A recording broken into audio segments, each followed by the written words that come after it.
Welcome everyone to this free webinar from Van Tharp Institute. We're happy to have Ken Long with us today presenting. If you have any questions for me or for Ken during the presentation, feel free to put them in the chat box and we will get to them as best we can. So with that, I'll hand things over to Ken. Hey, good afternoon, everybody. Good to see you. Shout out to Jim Carroll, you old wise man, you. I just want to take a minute and remember my good friend and teacher, Van.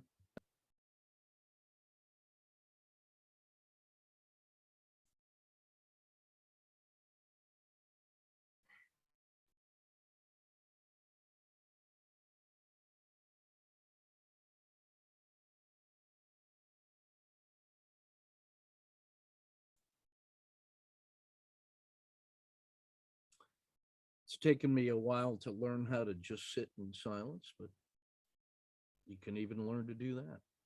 So I miss my friend and we're going to carry on. So this morning, I remembered at the last minute that we were going to have this conversation today, and I was trying to remember what the topic was supposed to be. And I can't remember what the topic was supposed to be, but I know what it's going to be, at least how it's going to start. And then we'll see where it goes. And I'm going to do my best to leave time and space for questions and answers. But I was just reminded again this morning of the most important moment of every trade for me is the no lose plus dinner for two, and why it's a important psychological moment for me in the trade. This one happens to be in symbol BKKT. I think it's pronounced Bakkt Holdings. They, I think, are a cryptocurrency infrastructure company that sells shovels to miners, so that no matter what your institutional solution is, these guys invest in the companies that enable whatever flavor of crypto you're engaged in to happen, the same way that you could sell shovels to gold miners in 1849, or Levi's to miners, I suppose. It was on our radar screen. It's been on our radar screen as a representative in the disruptor category. There's people who believe in the future, I suppose. Jim Carroll's one of them. There's people that believe in the past. Jim Carroll was also one of them. And for a number of reasons, turns out they're good enough reasons, Bakkt Holdings is on our short list of things to pay attention to all the time and to be ready to trade if it breaks out of a minimum manageable risk box, which we define in a certain way as a box that says, if I take that much risk and I make an entry in one or the other directions, then I'm not going to take more than a 1-hour loss if it goes against me reliably.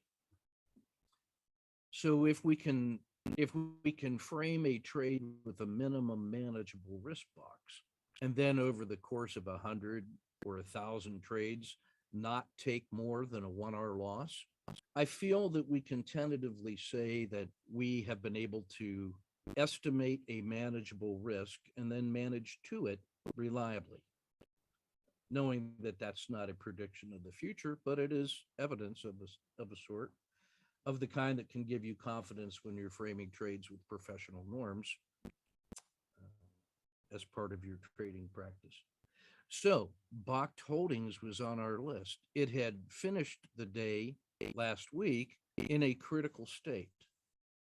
And we're always interested in our targets that are in a critical state, because we define a critical state as a condition in which that target has a larger than normal probability of a larger than normal move in either direction in a shorter period of time, and that the reward to risk ratio is favorable to us when we look at a reasonable reward, if it comes true in that direction, compared to what our manageable risk is. And if we can frame that in both directions, why then that's a critical state trade.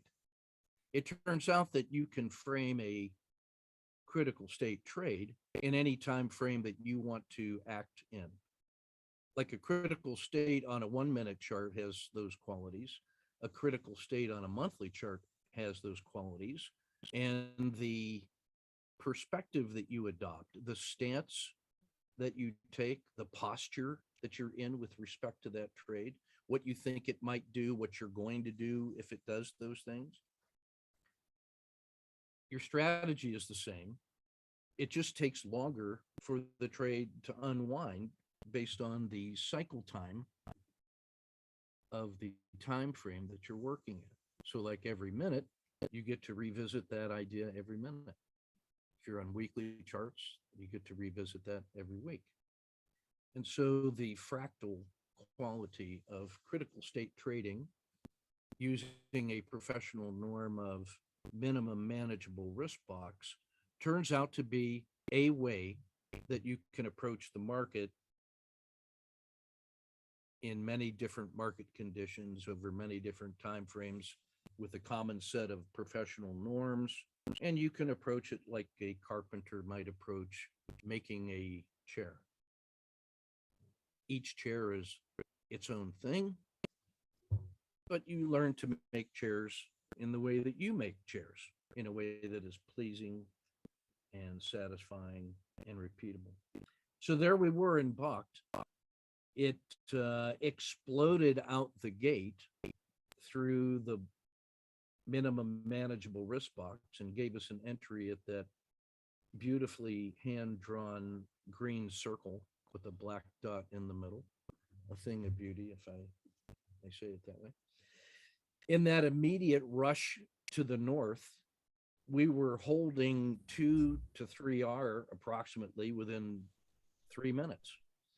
I take that moment to move my stop north of my entry. You decide how much you want to lock in. I like to lock in no lose plus dinner for 2, because then I know that if this price now moves back against me, the worst thing that's ever going to happen to me in this trade is that I'm going to come out of it with $100 and I can take my wife to dinner in Kansas City and come home with a nice tip to the waitress. Tip your waitress for $100. And so that's a good position to be in. If that's the worst thing that ever happened to me that day, that's going to be a really good day, because I love having dinner with my wife. So for me, the most important psychological moment in the trade is when I can move from that moment of speculation about what kind of trade is this going to be, to a moment where, well, it could be worse. I mean, I'm going to have a pretty good outcome, even if it comes back and hits my no lose plus dinner for 2. Now, being the monkey that I am, I guarantee you that every time I put a speculative trade on like that, I instantly experience the emotional loss of a full 1R, because I know, and it happens so many times, that as soon as I put the trade on, they got me. It's going to immediately sell off to 1R. I'm going to take the 1R loss.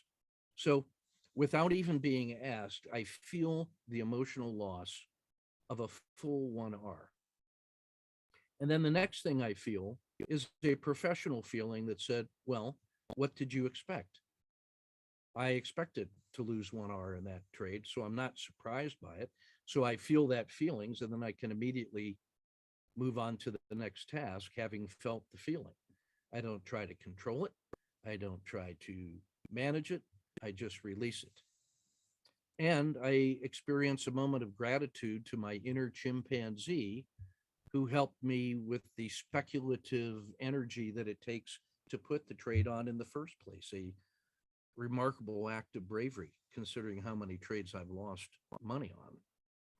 And yet, this inner monkey of mine somehow finds the energy to keep pulling the trigger, to keep making these trades. Now, it turns out that my monkey can keep doing that because my little monkey trusts my inner fireman. Now, my inner fireman is my hero because that guy goes into a burning building and pulls me out and gets me to no lose plus dinner for two when I have taken a speculative trade. And when that fireman rescues me from that fire by putting that manageable risk box on it and getting me to no lose plus dinner for two, I thank that fireman. I ask him to escort the chimpanzee to a place of safety, to feed that monkey some bananas with the money that we just made on that trade. I don't ask the fireman in his state of mind to do anything except get me to this moment.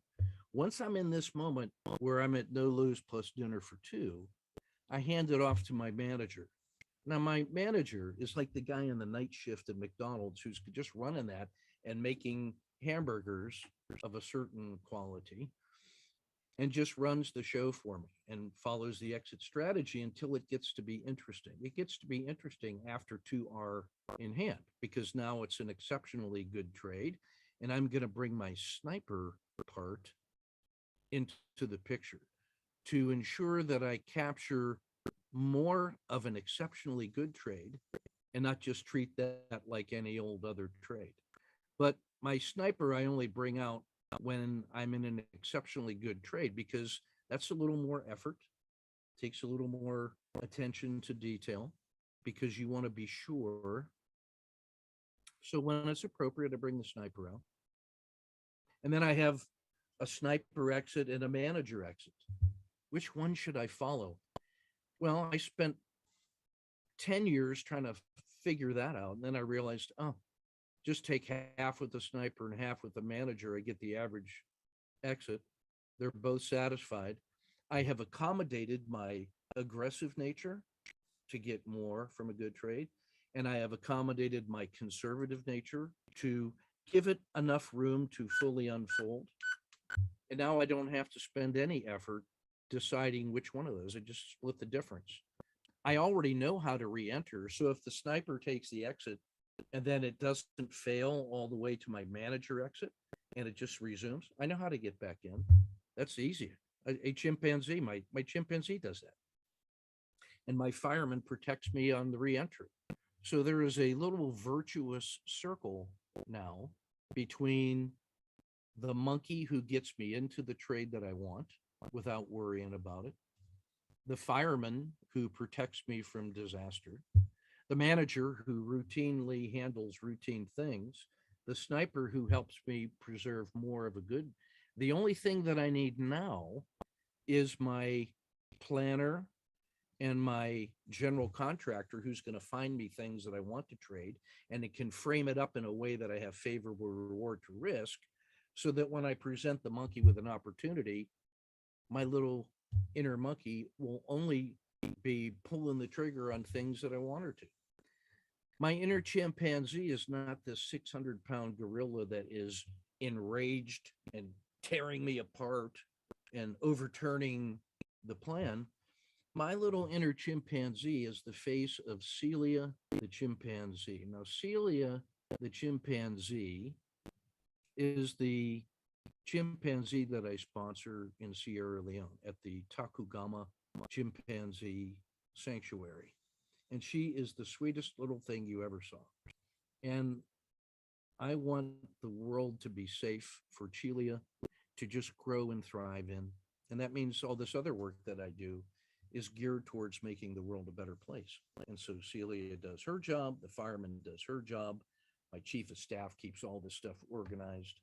And all of these things I attribute to having listened to every word Van ever told me about the psychological dimensions of trading, the importance of working on yourself, exploring your beliefs and where they come from and what they do for you, and then choosing the beliefs that you intend to use in order to achieve your vision and purpose.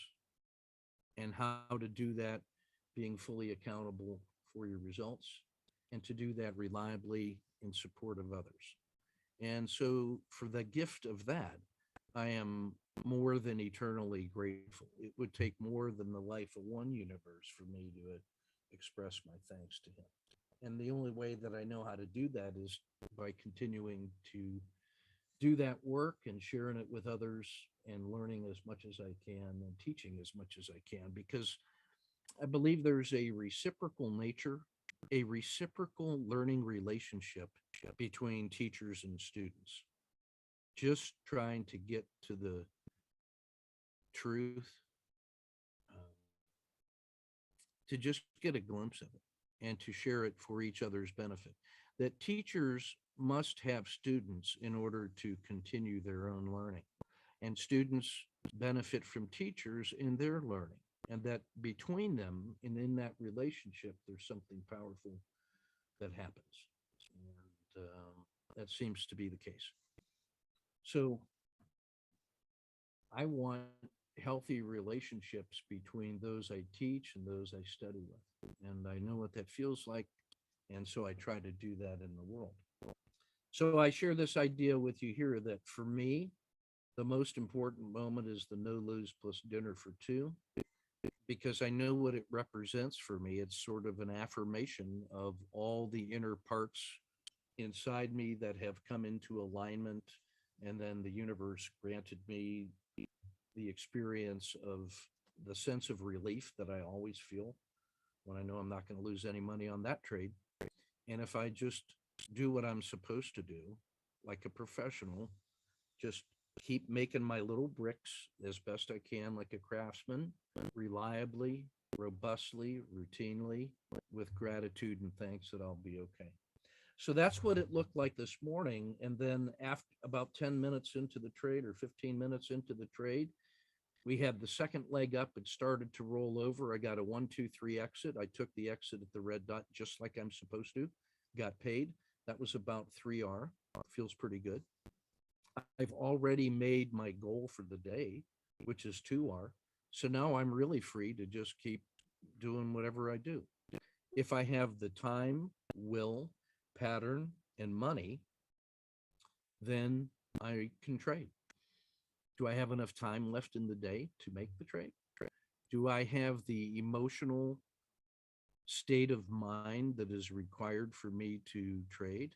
Am I in the zero state where I am in the present moment, leaning slightly forward, anticipating what might happen with a prepared trade ready to go? Disinterested in the particular outcome of that trade until it happens, but just with enough energy to pay attention and treat the trade with respect. Then I'm in the zero state. Time, will, pattern. Do I have a standard trading pattern that I'm going to apply for this particular trade in that context, in the same way that a carpenter who has certain standards and norms has patterns that they follow and they apply it when it's appropriate? Do I have the pattern to trade? Time, will, pattern, and money. Do I have the money to speculate with that is within my risk tolerance for the day or the week or that part of the account?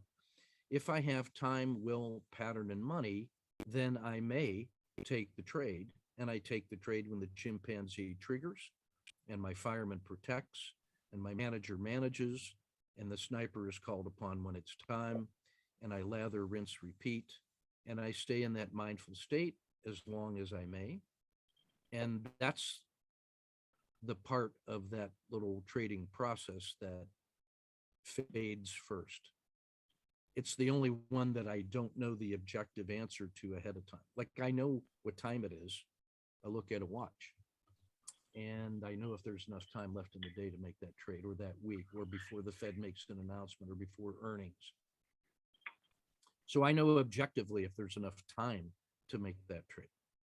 And I know if I have a standard trade frame, because I know what those are to a T. I drew the blueprints. I know exactly what those patterns are. I've even committed them to memory. In fact, I can't look at charts without seeing them because I've looked through that lens so many times. And I know if I have risk capital available because my accountant tells me if I have any bullets left. I know if I have ammunition. So the only thing that is even up for assessment in particular is if I can determine if I'm in the zero state for trading. And I know what it feels like to be there. And I know what the limits of that are because it varies a little bit. Sometimes I'm a little happy, but not too happy. Sometimes I'm tired, but not too tired. So there is a range of acceptable zero state status in which I am competent to trade. And I know what that feels like. And I monitor that condition because that's the first thing that goes. Am I feeling too greedy, too fearful, too tired, too distracted? Am I beyond the limits of my normal ability to manage open positions, my span of control, we call it? All of those things contrive to move me out of the zero state. So I pay attention to that a lot. And I have techniques for being able to get back into the zero state quickly, efficiently, economically, but quickly. It takes 1.5 seconds to do that, which is nice because it turns out that our visual cortex and our sense making system that is connected to the visual cortex refreshes our estimate of what's going on in our physical world about every 1.6 seconds. It's science. It's science, Jim. You could look it up. Check Andrew Huberman at the Stanford Human Performance Lab, where he studies this stuff. It's science. So that turns out to be a very efficient way to manage a complex world when you have limited cognitive and sensory apparatus like we do as primates.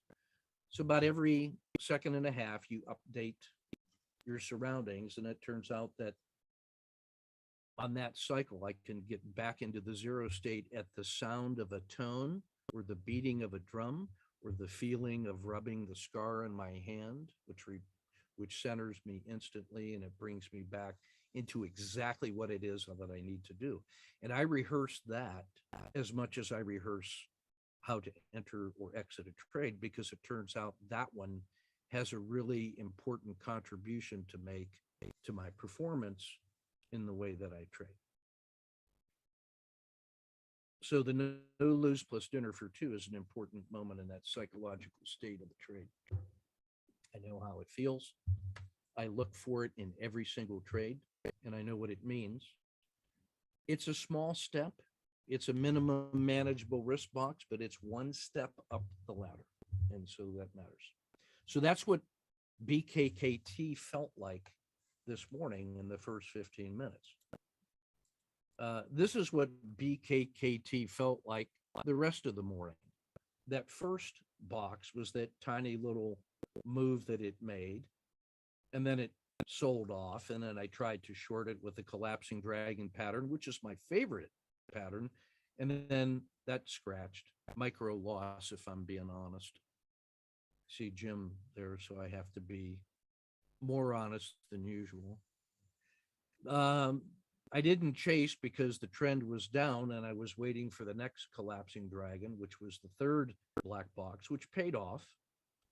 I tried a supported spring crossing in the fourth box at 7 bars. It didn't work, started to fail, so I scratched that, got back into the collapsing dragon like I'm supposed to.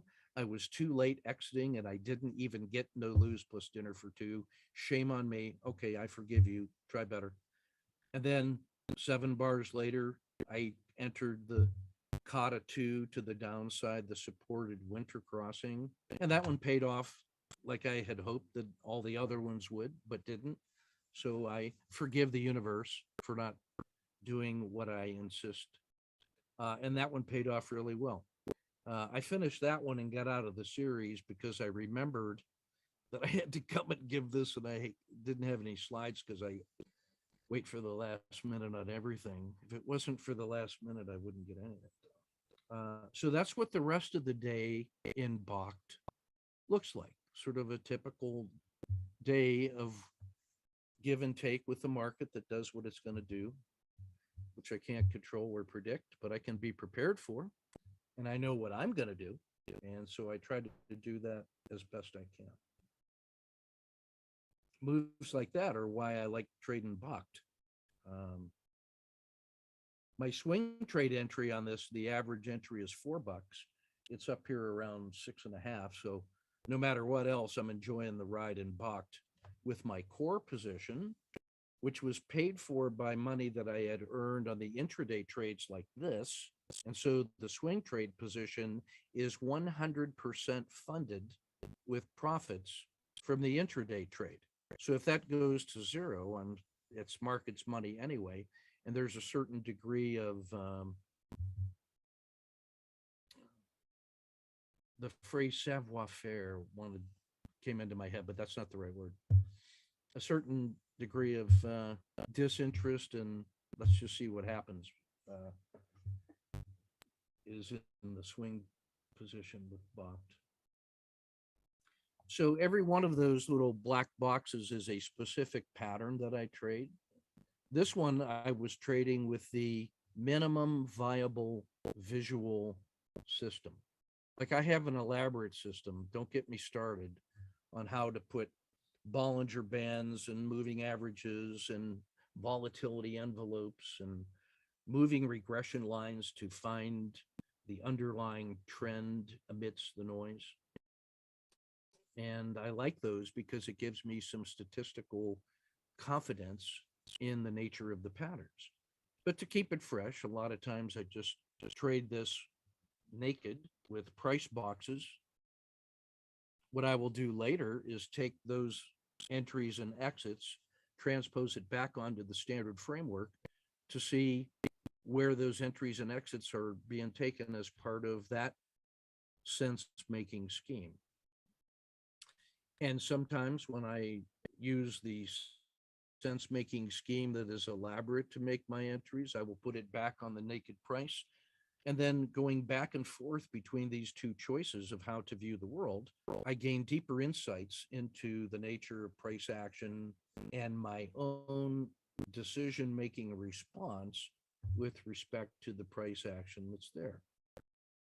And so I try to keep it fresh, and I try to remember that it's the price action and that it's not the visual sense-making apparatus that's driving this trend, that the market really is going to do what it's going to do. And it's telling me that as price, and that everything else is just an overlay. So thanks to my friend Van for that. Here's a different one just from the other day that has to do with sense-making and action. So here was one that at the previous day had established this sideways noise channel in the big yellow box near the end of the day. And it was sideways for a long period of time. And I said, well, that's the size of the manageable risk box when there is no directionality. So it was just marking time to the end of the day and robots were trading back and forth. And there was no effort for this symbol to be directional. So that's how much normal noise there is.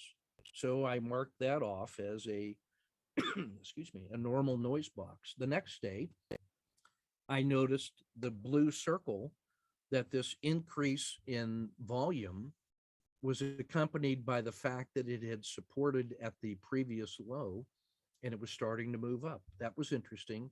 TC2000 sent me that alert.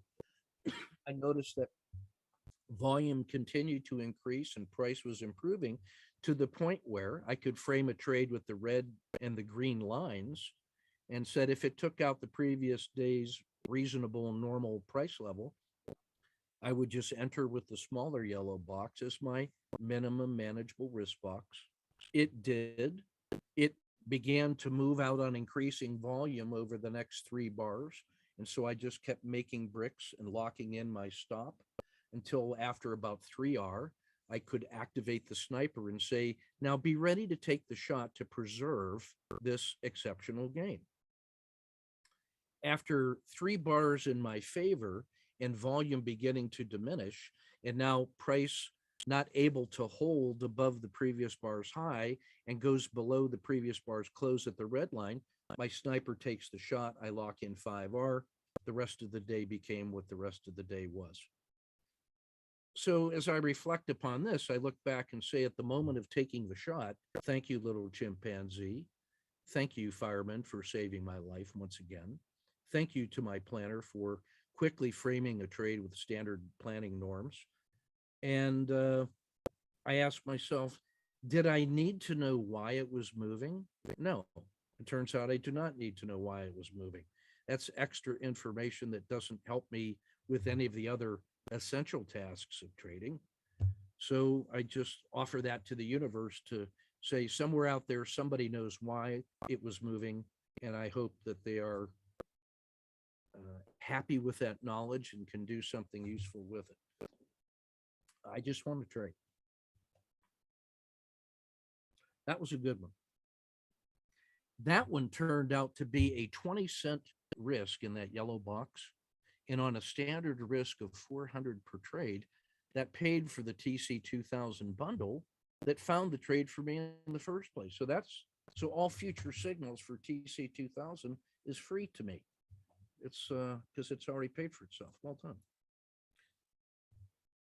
On the left-hand side is my mission as a business person, and a reminder that I'm trying to make haste slowly, like a little tortoise inside his shell, looking to make money to feed my tribe for the next 200 years, guided by the wisdom of my father to remember what's important in life, and that every day on the sunny side of the dirt's a good day. And what have you done for the people? And he told me, probably for 50 years before I really understood it lately, that, how much time do you have? And he said, well, someday you're going to remember that, or realize that you don't have as much time as you would want. Once you finally figure out what you want to do, you're going to discover next that you don't have as much time as you would want to do everything. But it turns out you have exactly enough time to do something as best you can, in support of what? What's your intention? What is the purpose of you acting? What is the difference you want to make? So do your best and let the universe judge it. And if your intention and your technique is as good as you can make it, I mean, do you want more than that? Is it going to take more than that to satisfy you with your effort? And I said, no, that's going to be enough. On the right-hand side is my next tattoo. It's a combination of two characters. The outside circle, open-ended, with enough room to let the energy escape, is the symbol for Wu Wei, effortless action, in a bold strike of energy and action. And the inside of that, I will mispronounce, is Ren, which is duty or service to others. So if the inner energy that motivates me is service to others, and I want to do it in an effortless, excellent manner with enough room to let that energy out into the world, that actually superimposes on the thing on the left-hand side of what I'm trying to do. So that's how I'm trying to express myself in support of Celia the chimpanzee and everything that she represents to me: the innocence, the humility, the playfulness, the joy of life. That's what my inner chimpanzee is for me. And I'm not trying to control her. I just want her to thrive. And she helps me with the enjoyment of life. And so that's how I feel when I'm doing my best, is a little iron worker, a smith, a little craftsman with my chosen tools and doing what I'm trying to do. That's all I'm trying to do. This little image is my visual cue for getting into the zero state that I described. So I had this conversation about a month ago with one of my students, and I said to him, hey, it has come to my attention that there's this thing called the future. I just discovered this thing. It's called the future. It seems like it's pretty important because I have noticed a lot of people talking about it. And apparently, there's a lot of it. Like the rest of your life, it seems, is going to be spent in the future. So maybe there's something that we could do about understanding it so that we could do well or do better. I said, so what I want you to do is go out and see what you can find about the future and report back to see what it is that we might be able to do, because I don't know anything about it. And it turns out that as much future as there is, there's that much past, because everybody's talking about that too. And when you take all of that past and all of that future and put it all together, it's not a surprise to me that there's no time left for what's going on right now in this moment where you are, because it can easily get crowded out by all that past and all that future. So it seems to me useful to try to create a space in the moment in which your inner intention and skills can just create some space in which you can just be and do in support of whatever it is that you want to achieve in the world. And those blue lines to me represent kind of a connection to the vastness out there and the earth below us, a strong sense of connections to that which nourishes me and informs my values and my dreams about the future and whatever that might be. And in that connection, I seem to find the energy that it takes to create this little mindful moment that can just push back against the past and all that future and create a mindful moment in which I can express what it is that I stand for and what it is that I want to do. And so when I'm in the zero state, that's where I'm trying to be, because it seems that the moment is the only place where you can actually do something to change the world. I mean, you can think about the future and you can think about the past, but I haven't figured out Jim Carroll's secret in being able to go to the past and future to make changes and then come back in time to profit from it, because that's the only way I can explain his success. I'm still working on that, and he won't tell me. So in the meantime, the next best thing I can do is try to create some mindful moment in the present in order to be intentional about the actions I take and then to be accountable for them. And so all my efforts at achieving a zero state or a mindful moment are connected in that way with the past, present, and the future.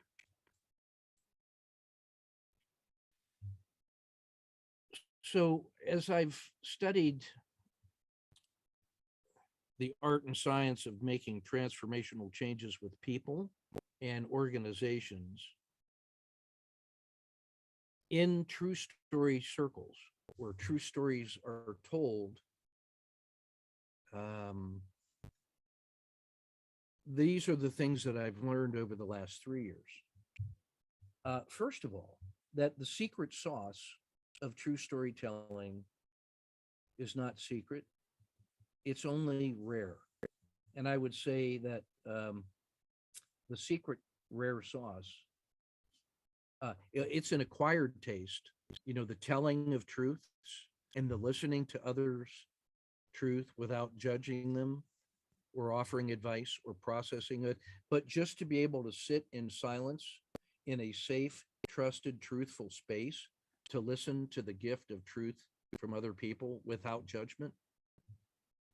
That takes some effort to do that, but it's addictive when you do it, because you get energized by hearing the truth, by being in the presence of the truth.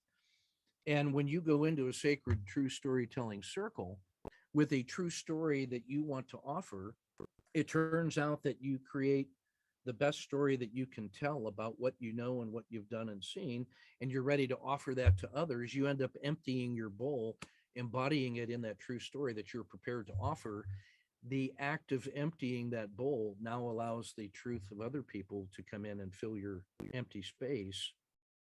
And what happens is that you get exposed to what the sound of truth is. And I noticed how different that felt with the rest of my life when 95% of my time outside of true story circles is spent trying to detect, how are they trying to get me? How am I being exposed to lies, deceit, and innuendo? What's their scheme and what's their angle? And only after proving as much as I could that this was going to be okay, I only had so little energy left over to do anything about it that it was, no wonder my efforts come to so little result. Because all our energy or all my energy is spent in trying to just establish what's going on and what's the real truth and who are the actors and players and the forces at work and who's got what agenda. My world in Department of Defense and in the world outside of, my own little space is often filled with that. And it's remarkable what happens when you get a safe space with people that you can trust who are committed to telling the truth as best they can for the common thriving of the people, that when you start with that as the living assumption of what's going to happen, and you start hearing all these other stories around today's topic, that the number of opportunities that occur to you about possibilities in the world that come from that are absolutely extraordinary. You can't even count them all. So that's one of the things that I've learned by working in the world of true storytelling. I've been working in that daily and weekly for the last 3 years with my mentor, David Boji, who invented the field of organizational storytelling among academics about 40 years ago, and who has been a really important part of my life. So I learned that. I've also learned that the formula of plan, prepare, execute, and assess really matters a lot. And that just enough planning will put you in a position where your preparation can make a difference. So in terms of trading, I would just say I would rather be unplanned in the sense that I'm not trying to predict where the market's going to go, only that it can and might go, and that I can do something about it. So I'd rather be prepared in critical state trading to follow price and quickly get my risk out and then let the science project unfold as best it can, and then simply execute while I'm in the zero state. And then if I survive, then I will bring back the science and the math to make the assessment and evaluate my rules and my performance over large data sets so that I can let the math and the numbers help me to improve my rule set continuously. And if I do that with trusted others, then we can collaborate and graduate. So it turns out for me that in that formula of plan, prepare, execute, and assess, prepare is in all caps because that's the one that seems to make the difference for me, that I'm ready for contingencies, that I can act instantly based on the confidence in my preparation. So my planning just has to be good enough to get me in the neighborhood of a critical state. My preparation matters so that I am free to execute simple battle drills without a lot of cognitive effort in trying to decide, is this the thing I'm going to do? Is that the thing? No, that's already done. So if I can make that no mind, if I can make that simple standard battle drill, that turns out to be a pretty good combination for me.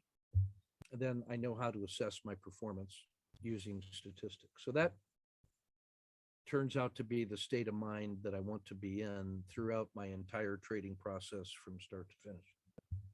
The bottom one, I would just share with you that when it comes to making transformational changes that last, on the left-hand side of that math formula, you multiply your purpose times your action times the artifacts that you are using to scale and leverage your work, and that the combination of those things creates the force for transformational good. If any of those solve to zero, the entire side of the equation solves to zero. Like if you have really good artifacts, let's call them rules, if you are taking action, but you don't have a purpose towards which that you're going to just be unvectored energy and it's going to net to zero.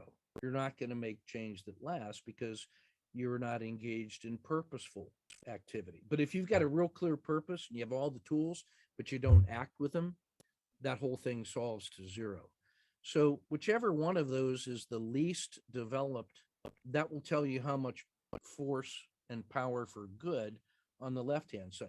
Now, the things on the right-hand side of that teeter-totter, inertia, culture, and status quo, are the forces that contrive to prevent change from happening. Like inertia, bodies at rest tend to stay at rest. Getting that first startup, taking that first step. Oh, get off the couch, get out and play soccer, whatever. And then culture. I don't know if anybody wants to take the other side of the argument that culture is dumb. I don't know where you're looking at the world from, but from where I sit and I look around, there is no shortage of that commodity. So the culture itself will fritter away all of your efforts towards transformational good if you're not careful. And then the status quo rewards no change. Nobody likes the status quo, except it gives you enough of what you've got that you don't want to give that up for the potential of something better.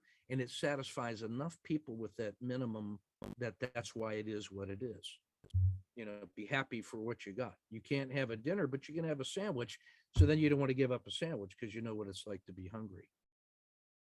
Well, it turns out that what makes a difference in that equation when it gets to some kind of, you know, equilibrium is leadership with skin in the game. So when I talk to our generals here, I challenge them and say, sir, demonstrate to me that you have skin in the game in the direction of transformational change, by which I mean that if our transformation does not happen, you pay a personal and professional price for it that's greater than the price I'm going to pay for it if I follow your words, but I'm not supported by your actions and I get left holding the bag.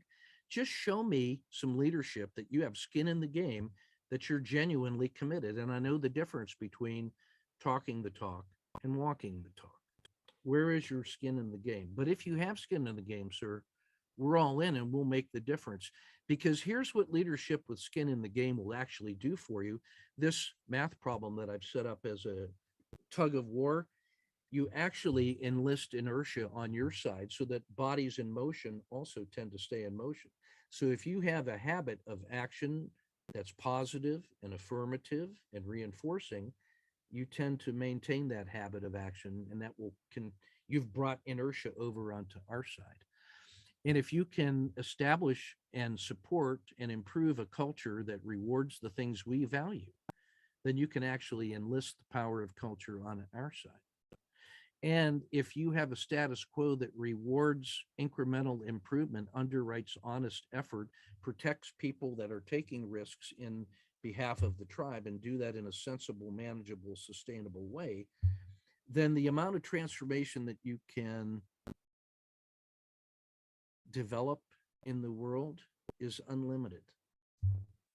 So those are the things that I've learned by engaging in true storytelling processes, in a culture of continuous improvement, and working with other people that are valuing the same kinds of things. It is refreshing to be able to work with people that want to work in that way. And so I'm going to conclude with this chart, I suppose we would call it a chart, and say that if you're a teacher, then I would say, show me the work of your students. If you are a coach, show me your players at play. Let me see the fruits of your labors, and by them you will be known. So I don't really have a lot of time to say, well, here's why I should teach you, and here's why I should go. You know, you're a teacher, show me your students. You're a coach, show me your players. So I'm helping some guys that have worked with me as students who have passed my test, I suppose. It's their test of successful trading. And I'm trying to encourage them to become teachers so that they are in a position to learn more about what they're teaching and learn their system by trying to teach it to others. I learned that from the great Robert Gardner, who said, if you can't teach somebody to operate your system, then you really don't know what it is, because there's something else that's making you do what you do until you can express it to them. So I've learned as a teacher that I get better through my students. So I'm trying to encourage these guys to develop their systems in a way that they can teach it and that they might be interested in coaching others. So and so in that regard, I asked them to think about answering these questions about who they would want to teach it to and who is my target student. So let me try and answer it myself, because the answers they're coming up with, by the way, are better than any of the ones I came up with. My brother has a knack for this stuff. He's a former emergency room and hospice nurse who just had successful open heart surgery and needed a less stressful life. So now he's making a good living day trading. So stress means different things to different people. He has a visual intuitive knack for pattern trading that I just can only admire. I cannot emulate. So who is my target student to work with? I'm interested in working on interesting things with interesting people. And as I tell my students here at the military college, if you're interested in an idea, then I'm interested in it because I find you interesting. And what do they want? They want to solve problems. The students I want to work with are people that want to solve problems in a way that will help their tribe thrive. At first survive, then thrive. What problems will be solved? All the usual things, you know, trading systems and all that other stuff for the good of the team. I think we have a range of solutions and niches that are demonstrating successful performance. That's why I'm asking these guys. It turns out these guys have found niches within things that I teach that seem to resonate with others. Instead of trying to master the entire body of knowledge, which is what I want people to do. I want you to know everything I know. I won't be satisfied until then. They just figured out, hey, Ken, shut up a little more and help people solve the problems that they have or the questions that they have. And very shortly, I will try to answer your questions. How will the student feel when working with us? I think that's pretty important. I've tried to describe a little bit of that. I tried to, yesterday at the end of soccer practice, a little 5-year-old was crying on the sidelines. And I went over to him and said, what's going on, man? I sat down next to him so he could look down at me and I could look up to him because I'm a lot bigger than him. I said, what's going on? He said, they wouldn't pass me the ball. So we got a ball and the team, we went over to the goal and he scored 20 goals before we were done with practice. And that was the happiest little guy you ever saw. And he loves his teammates and he loves the game and he loves that feeling. That's what it feels like to work with people that are genuinely interested in solving our problems together.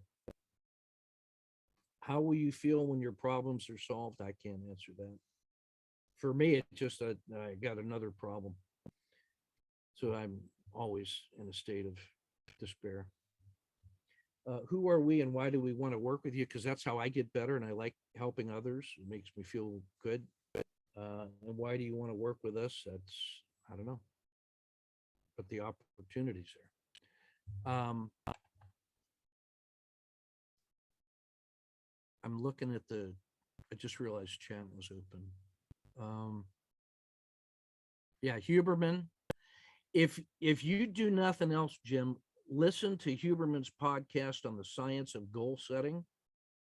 It's 90 minutes. It's the best 90-minute soundtrack to a long walk. You probably run. That's stupid. I don't know if you know anything about human anatomy. You're not supposed to run as much as you run. Walking? Yeah, walking.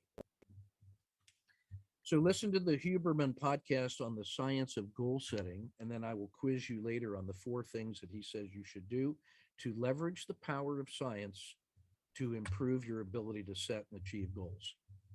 Dopamine. frequency, visualization. It's not what you think it is.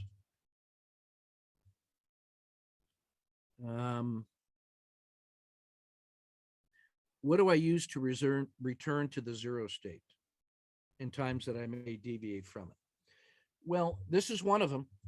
I have a scar on my hand that itches when I'm approaching a critical state. And I've learned that when that itches, something's going on and I need to be focused here and now. I have a visual snapshot. Like you see that image in the back. When I look at that in a second and a half, I'm exactly in that state.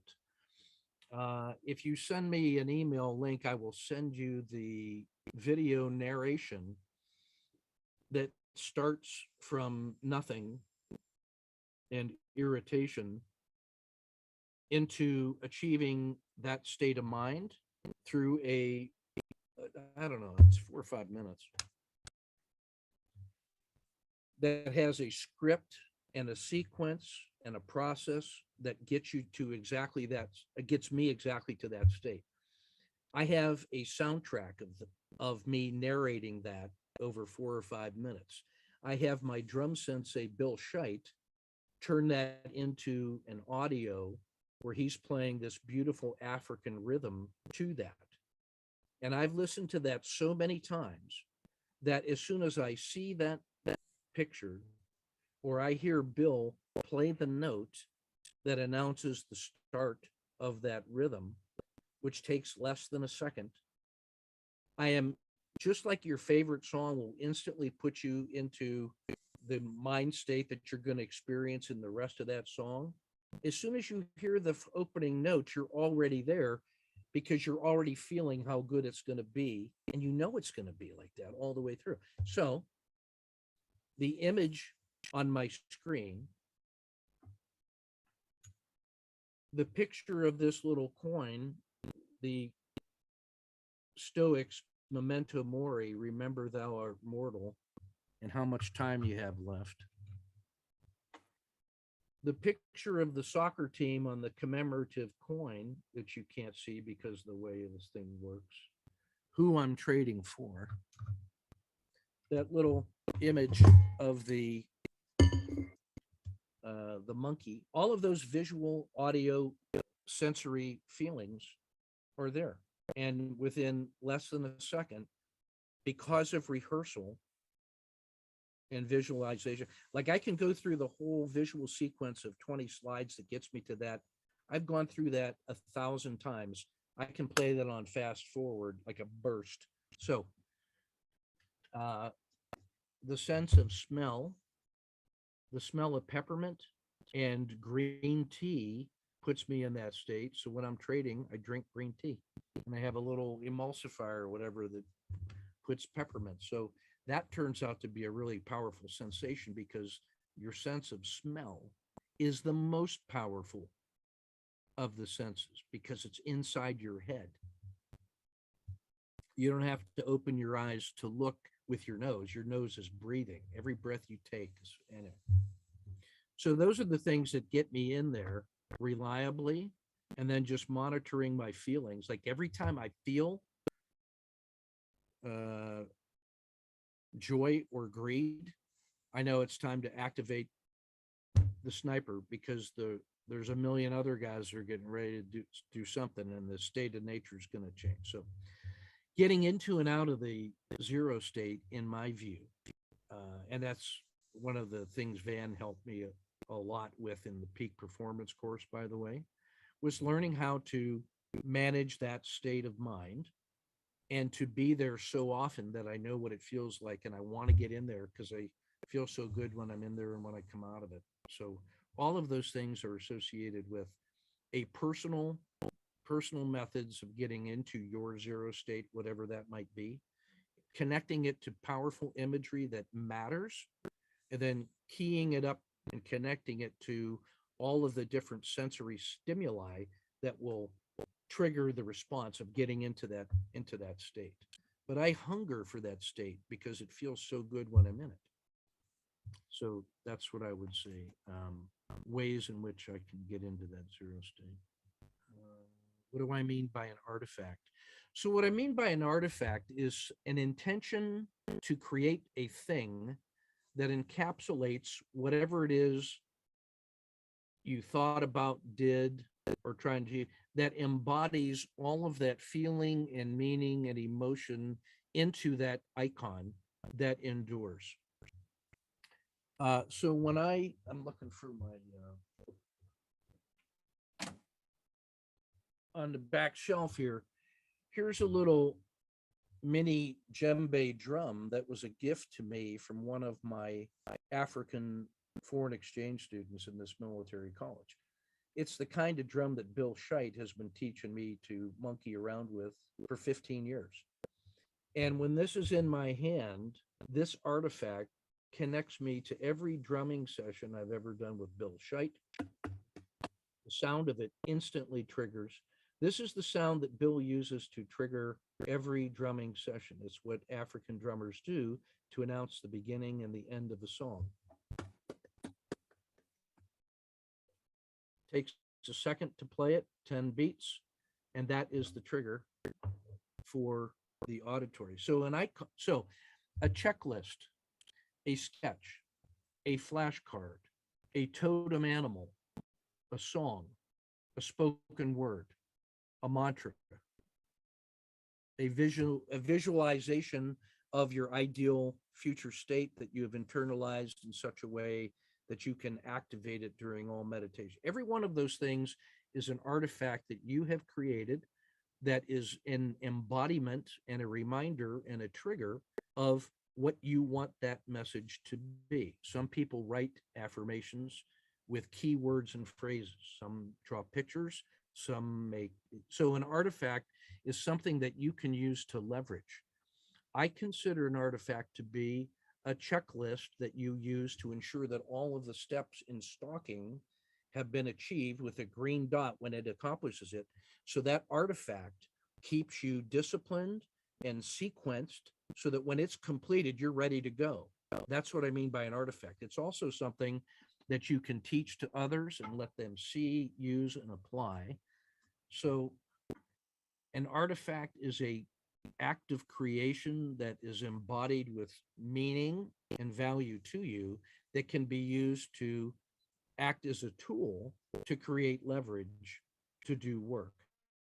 That's what I mean by an artifact. So every time I have an idea or I make a nice trade, what I should do is make an artifact of it so that I may come back and learn from it. So if you make a trade, you should make a snapshot of that trade with your decisions. And then you should use that artifact to write down the insights about what you were feeling, thinking, doing in the moment. So you can come back later as your own coach and then see what else is there to see that I didn't see in the moment. And then you can give that to your coach. And then you try to imagine what your coach is going to say about it. And then you're thinking like your coach. And then I am going to compare what I think my coach is going to say to what my coach actually says. And then I can compare the difference. And in that way, I'm using the artifact of the trade case image to accomplish about 6 or 7 powerful activities that are allowing me to scale and leverage the learning that is available in that moment. None of that will happen if the artifact is your memory of a thing, because your memory is plastic and changeable and dynamic, and it will remember what you want to remember it was in the future. So you need to create artifacts that allow you to leverage your learning and performance later. That's what I mean by artifact. Let's see.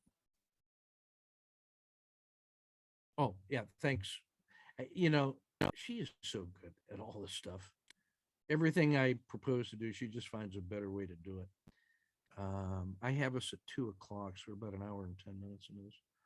And I'm looking for other questions. Let's see. That looks like all the stated questions in there. Yeah. I want to just, I want to share the artifact that Mike Three Bears gave me in one of the true storytelling circles. He's a Lakota medicine man, a former petroleum engineer who retired, had a second career as a high school science teacher on the reservation, and now is a spirit guide in the Lakota tradition. And he said that on spirit quests, he gives people 3 words. And the 3 words he gave me were surrender, emptiness, and nothing. And he said, sit quietly, do nothing. Empty or surrender yourself to being just there, to just be in the place you are at the center of the universe from that point of view, and just feel out to the ends of it, everything in every direction. Just feel that connection. So in order to do that, you got to surrender to that feeling, because there's so much of it that if you're doing anything else, you can't feel the totality of it. So first you must surrender. And then he said, empty everything else so that there's room for everything else to come into your bowl. So get rid of all the other things, just be there quietly, surrender to it, then empty yourself so that you can fully experience. And then he said, after that, there's nothing else after that. You don't have to do anything with it, say anything about it. Doesn't have to mean anything other than in that moment, it is exactly what it was. So learn to sit on that spot in that moment, surrender, emptiness, and nothing. And that's pretty good advice to me from Mike Three Bears, my friend. And that's an artifact for me. And that helps me get to the 0 state. And I think of that every time I look at that little image behind me on my screen. So I'm reinforcing that message with that icon, that artifact, that scales for me to everything. And it gives me, 3 to 4 minutes of good material to share with you, if I'm being honest, because that's the trigger. Because I know where I'm going with that story, because that creates a feeling of sharing and selflessness in me, which I like.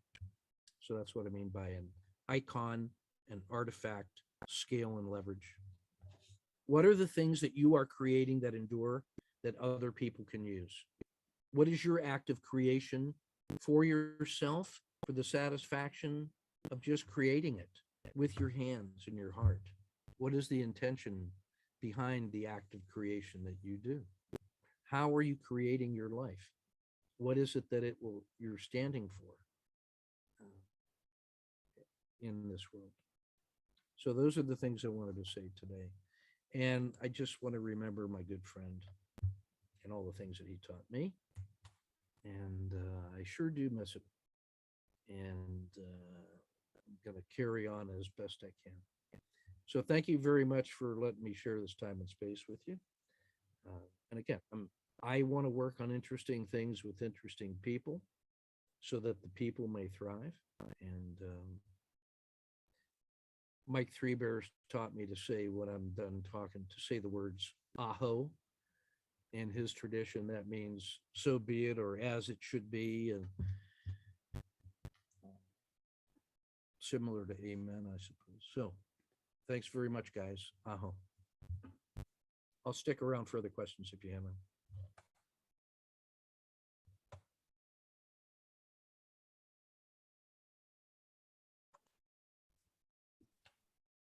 Thank you, everyone, for joining us. If anyone has any questions about Ken, about his workshops, or other ins and outs of Van Tharp Institute, you can always email us at customerservice@vantharp.com. And if there aren't any further questions, we'll close it there, and you will all receive a recording of the webinar, most likely today, maybe tomorrow morning, but probably today. I owe you Thanks, the slides. everyone. I'll send that. I'll send you the slides so you can send those out if you want to. So, but literally, those were done 10 seconds before I started. So, Didn't have time to save the file. Thanks a lot. All right. guys. Thanks so Yeah, it was much, good seeing everyone. you, Jim. Good to see you, Jim. Peace, Thank Ken. you, Ken.